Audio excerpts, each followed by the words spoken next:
Hi everyone, and welcome to the course. I've just got a few important course reminders that I wanted to go over. Some of them are things that I get questions on, many times during courses that I've taught before, and then there are a few that have to do with new policies. So there is a new late policy, and I want to tell you how it relates to our discussion forums. You can look at this in your syllabus, but I'm going to read it to you right from the email that I got with the policy. So to clarify, assignments in week 1 must be submitted by the due date in order to be graded. Assignments not submitted by the due date will be given a 0. There's no exception to this policy. In weeks 2 to 6, however, you may submit most assignments up to 4 days late. It says most assignments because that very last assignment in week 6 needs to be turned in before those 4 days. So you can submit assignments up to 4 days late, which is the Wednesday. When you're talking about our Saturday assignments, it's the Wednesday after that Saturday. But 10% of that assignment's points will be deducted. So to clarify how the late work policy impacts discussions, your initial discussion post has to demonstrate knowledge of the weekly course competencies as outlined in the corresponding 2 rows at the top of the discussion rubric.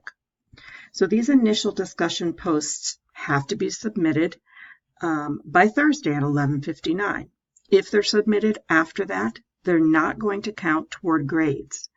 But your peer responses, if they're submitted by Saturday at 11:59, will still be eligible. So that means peer responses only without an initial discussion can earn a maximum of up to 60 points. Again, that's if you're meeting the full criteria of the bottom 3 rubric rows. Any discussions that are submitted after 11:59 on Saturday will earn a 0.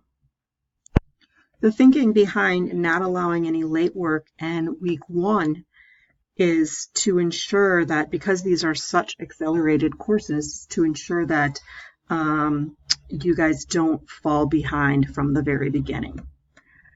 And the thinking behind the week 6 assignment, which must be submitted by Tuesday after that Saturday, is because grades are due on that Thursday at noontime, and the instructor needs time to grade and post grades. I'm going to attach to this announcement a document. It is here.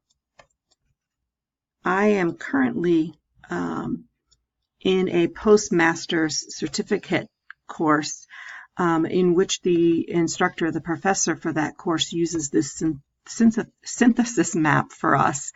You can use this or not. I just found it to be a very helpful tool.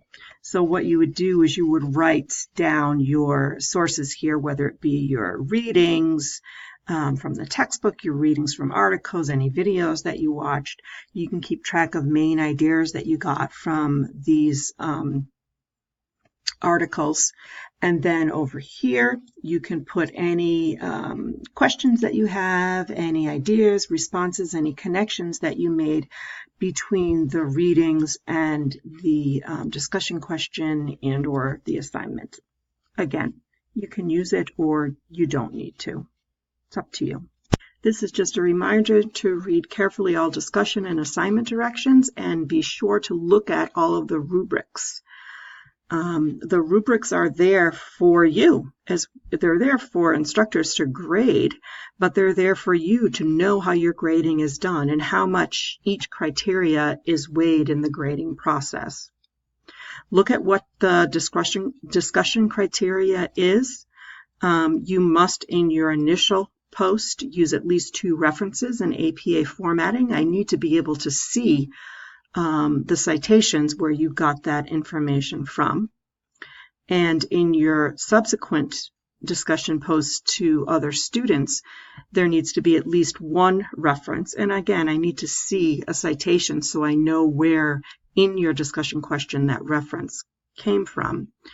And your responses need to be more than just telling the other student that you agree or that you liked the post. You need to add some sort of information to the post. Please use your textbooks. There's a lot of valuable fundamental information in the textbooks. All of the other material, whether it be articles, readings from websites, videos, all of that is extra and additional information that you need to know for the course. But the textbooks give you that very fundamental information. Please use APA formatting in all of your discussions and your assignments. If you look at your course,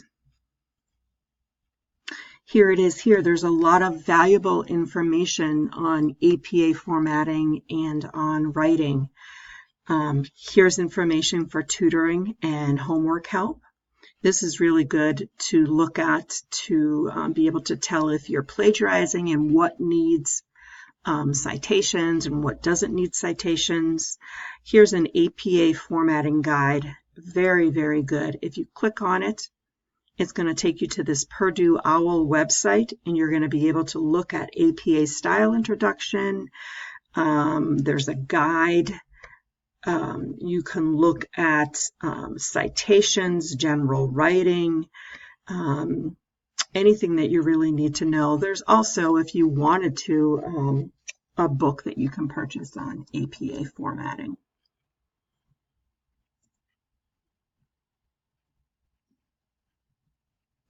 So that's it, I think. I always welcome questions. Please, you can email me directly through my BayPath email. You can email me through Canvas. There's a Q&A discussion forum on our course. I look at all of those things daily.